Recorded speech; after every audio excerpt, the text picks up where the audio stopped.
First method, use a hard password.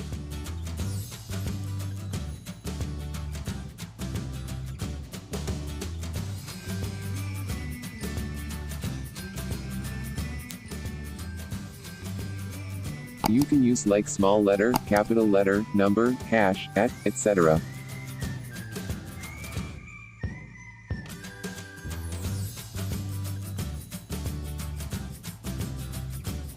Second method, use custom port number.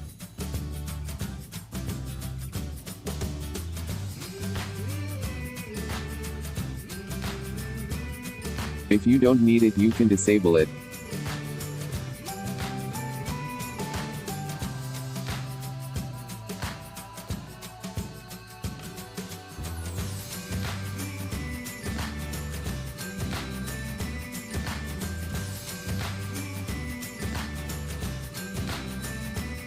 Use custom port number.